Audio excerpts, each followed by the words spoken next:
40 million Americans under extreme heat alerts. In New York City, it will soon feel like 105. Philadelphia, 106. Washington, D.C. will feel like 109 degrees. Lee Goldberg standing by.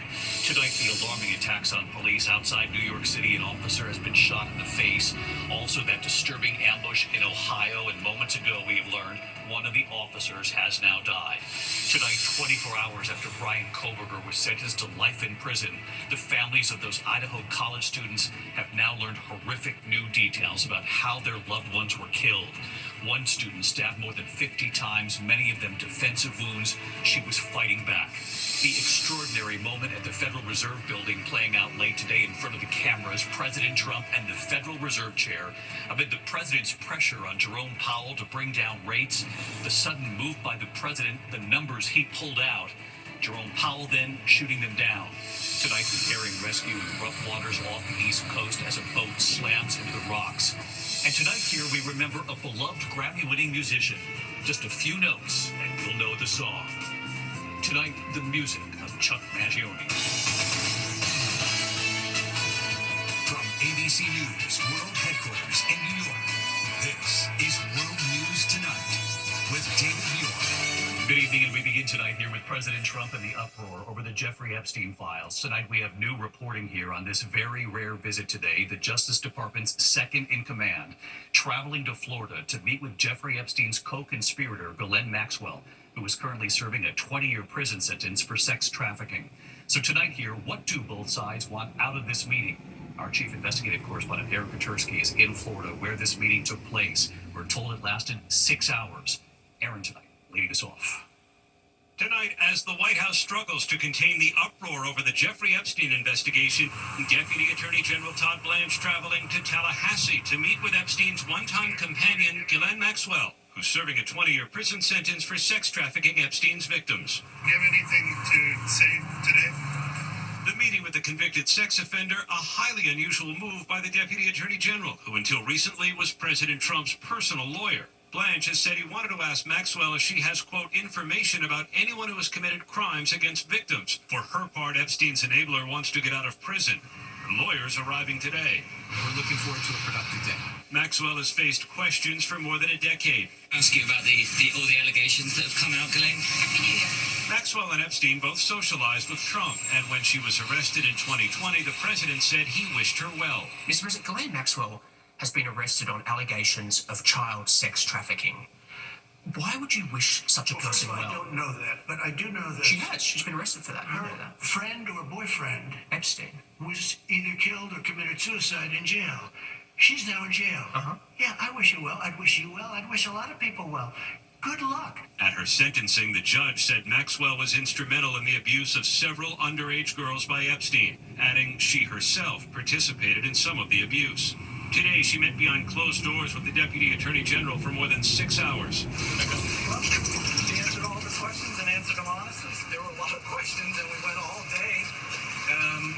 And she answered every one of them. She never just said, I'm not going to answer, never declined. Maxwell has also been subpoenaed by the Republican-led House Oversight Committee, though some wonder why she should be trusted. Is she a credible witness? I mean, this is a person who's been sentenced to many, many years in prison for terrible, unspeakable conspiratorial acts and acts against innocent young people. I mean, can we trust what she's going to say? It comes as the Wall Street Journal reports that back in May, Attorney General Pam Bondi told the president his name was mentioned multiple times in the files, along with other high-profile people. Days before the article was published, ABC's Catherine Falders asking Trump, Did she tell you at all that your name appeared in the file? She's given us just a very quick briefing. And in terms of the credibility of the different things that they've seen. The Journal notes being named in the files is not evidence of wrongdoing. When Epstein was arrested in 2019, Trump said they had a falling out and had not spoken in 15 years. Today, as the Deputy Attorney General met with Epstein's accomplice, Ghislaine Maxwell, some Senate Republicans demanding the Justice Department release the full Epstein files. I want all the information out. Just put everything out, make it as transparent as you can. Release the damn files. And tonight, David, sources tell ABC News it was Ghislaine Maxwell who asked for the meeting here today with the Deputy Attorney General. It's still not clear what questions he asked or what responses she gave. But remember, David, ultimately, she wants to get out of prison. David? Eric Petersky leading us off from Tallahassee, where this meeting took place today. Aaron, thank you. Now to the death of wrestling icon Hulk Hogan, who rocketed to fame in the 1980s, in the ring, transforming the wrestling industry, then appearing in the movies, in recent years taking a political stand. But there were scandals, too, outside the ring, including what he said about race. Tonight, his complicated legacy as fans now pay tribute. Here's Whit Johnson. He was an American sports and entertainment icon. Hulk Hogan with that signature horseshoe mustache, bleach blonde hair, and bandana. Helping to transform professional wrestling into a multi-billion-dollar global phenomenon. Hulk Hogan was born Terry Bollea, discovered at a gym in Tampa. At 6'7", 320 pounds, he'd take the name Hulk from the Incredible Hulk, joining the famed World Wrestling Federation in 1983, and facing the greats from Andre the Giant to The Rock, Dwayne Johnson. Hogan responding to the question he was so often asked, is wrestling fake? Fake implies that the punches don't hurt and you never get injured, and the people that have given up their bodies and actually their personal lives and everything, it's fake, and it's not. It's as real as it gets. Later starring in movies like Rocky III alongside Sylvester Stallone. In recent years, adding his celebrity to politics, endorsing then candidate Donald Trump at the 2024 Republican National Convention. Let Trumpomania rule again! Let Trumpomania make America great again! But his life outside the ring at times seemed more challenging than inside. He admitted to steroid use. He was heard using a racial slur in audio secretly recorded, later sitting down with ABC asking the public for forgiveness. If everybody at their lowest point was judged on one thing they said, it'd be a sad world. People get better every day. People get better. Hulk Hogan died this morning after suffering cardiac arrest in his Clearwater, Florida home at the age of 71. The image that you want to relate to other people can be either a positive or a negative one. For me, I would like to go from the positive aspect of trying to tell people to clean up their act and do the right type of things. And David, tonight the tributes have been pouring in. Sylvester Stallone writing online, "My heart breaks." And President Donald Trump calling Hulk Hogan strong, tough, smart, but with the biggest heart. David? Whit Johnson with us here tonight. Whit, we appreciate it. Now to the dangerous and life-threatening heat. More than 140 million Americans on alert. From Texas to New York to Maine. Tomorrow, New York City will feel like 105. New York City already issuing an air quality alert tonight. Philadelphia, it'll feel like 106. Washington, D.C., 109. Let's get right to Chief Meteorologist Lee Goldberg of WABC, tracking it all for us. Hi, Lee. Hey, David, indeed, New York City next in line. By this time tomorrow, blistering heat, you can already feel the change. But for tonight, the heat is from the mid-south to the Great Lakes. Feels like over 100 from Shreveport all the way to Detroit. Look how it feels cooler in Chicago. That's because of cooling thunderstorms. In fact, this is severe thunderstorm watch just south of Chicago. The worst is away from the city. We've had damage reports near Aurora. But from Peoria all the way to Grand Rapids, a thunderstorm threat and a flash flood threat, that's in the Kansas City area. That heat, it expands to the East Coast tomorrow. Up and down the coast, it'll feel like 105 to 110 from New York to Philly, even close to 109 in D.C. That will bring thunderstorms in the afternoon hours to the I-95 corridor. Could impact the evening commute, damaging winds a possibility and heavy downpours. That will bring some brief relief to the Northeast over the weekend before another heat wave next week. The Southeast stays hot. David? Lee Goldberg with us tonight. Lee, thank you. Next tonight, hear the alarming attacks on police just outside New York City. An officer has been shot in the face. Also, the disturbing attack in Ohio. One of the officers has now died. Here's Pierre Thomas. On New York's Long Island this morning, a Suffolk County police officer was shot in the face while investigating the discovery of a dead body. The suspect, 48-year-old Neves Reyes, is accused of killing the other man who was found in the brush. When police tried executing a search warrant, they say Reyes fired multiple shots from inside the home, hitting the officer who is expected to recover.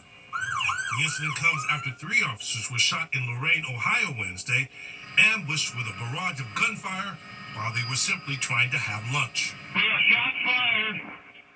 There's an early extension. Send everybody. Officers Philip Wagner and Peter Gale were in separate cruisers parked on a dead-end street, eating pizza, when the suspect opened fire with a high-powered rifle. Both officers wounded. He was laying in wait. Responding law enforcement met with a hail of gunfire. A third officer, Brett Payne, also shot. And the suspect, identified as 28-year-old Michael Joseph Parker, killed at the scene. Video showing 2 rifles amid the contents of the suspect's silver sedan. Police say they also found handguns, loaded magazines, and a significant quantity of homemade explosives inside. Residents stunned. It's crazy. It's a dangerous world we live in. According to the Fraternal Order of Police, there have been 36 ambush attacks on law enforcement so far this year. 45 officers shot, 8 killed. Tonight, we add one more name to the fallen. David. Pierre Thomas on this in Washington. Pierre, thank you. Next tonight here, just 24 hours after Bryan Kohberger was sentenced to life in prison for the Idaho College murders. Tonight, the families of those victims have now learned horrific new details about how their loved ones were killed. Here's Kayna Whitworth. Just 24 hours after those searing statements from the victims of Bryan Kohberger. He took them from me, my friends, my people who felt like my home. A new mugshot as the convicted killer starts life behind bars in this maximum security prison.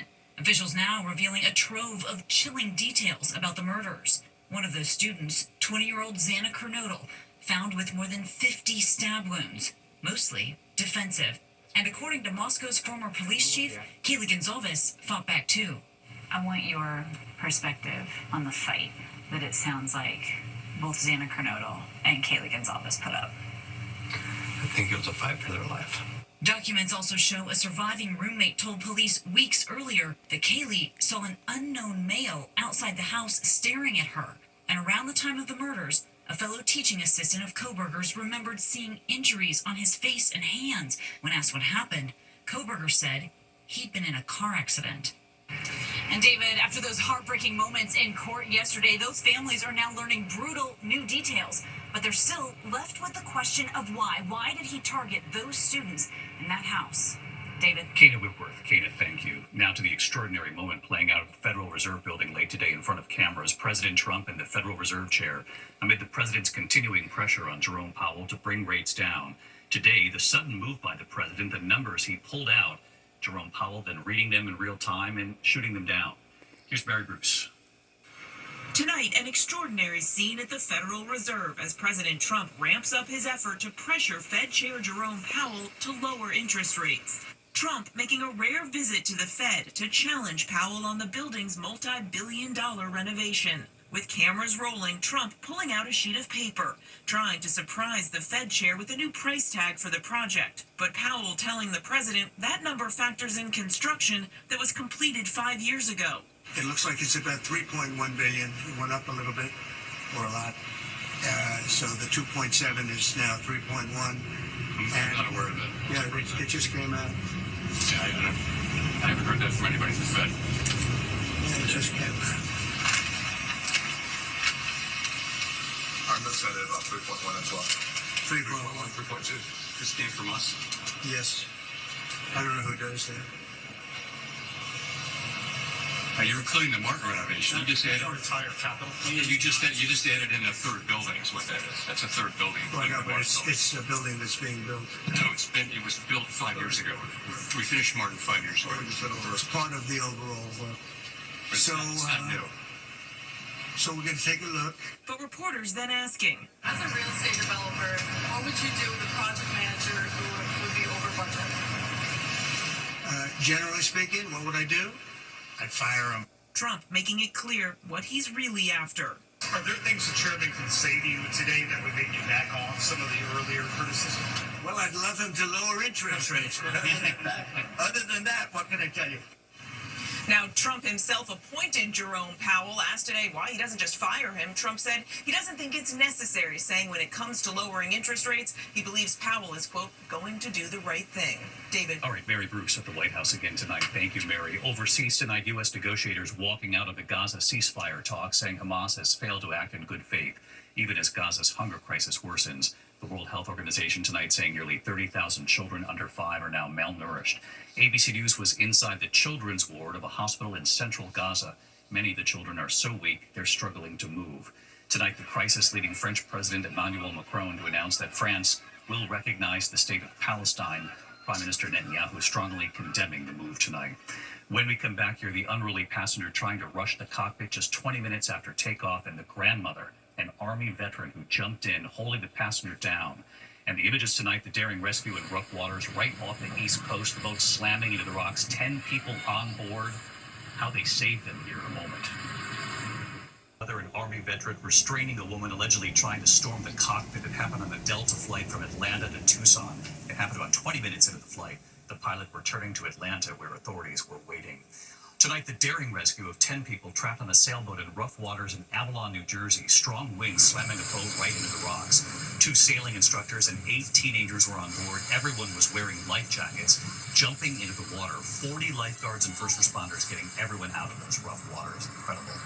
When we come back here tonight, the hiker attacked by a bear. She called 911 for help herself in the attack. And remembering a musician who helped define the smooth sounds of the 70s and 80s, and you'll definitely know his music.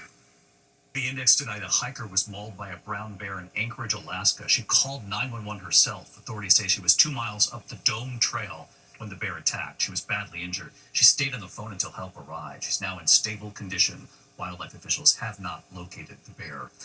When we come back here tonight, the beloved musician with so many of his songs, it takes just a note or two for you to remember them in a moment. Finally tonight here, remembering American jazz musician Chuck Mangione.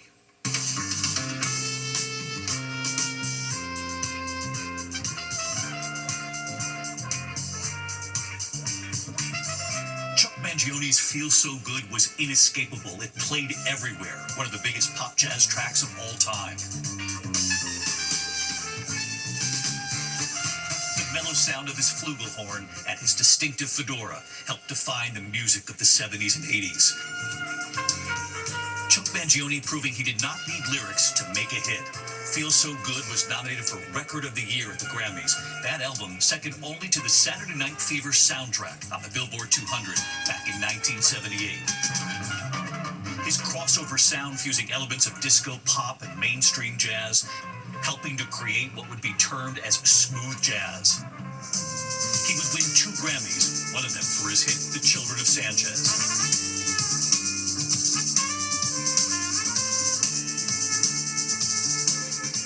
His song Chase the Clouds Away at the 1976 Olympic Games in Montreal.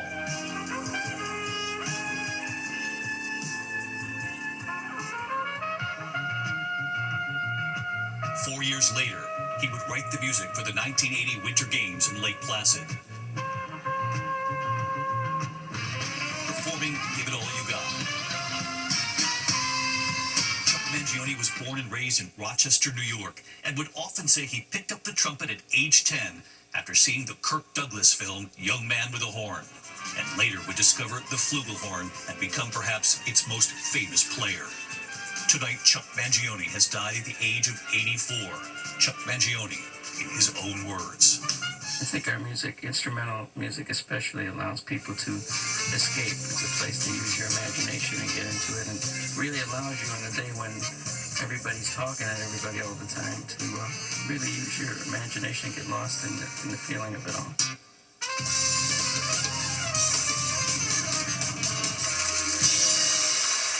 He said he fell in love with music at 8 years old. What a gift for the rest of us. I'm David Muir. Good night.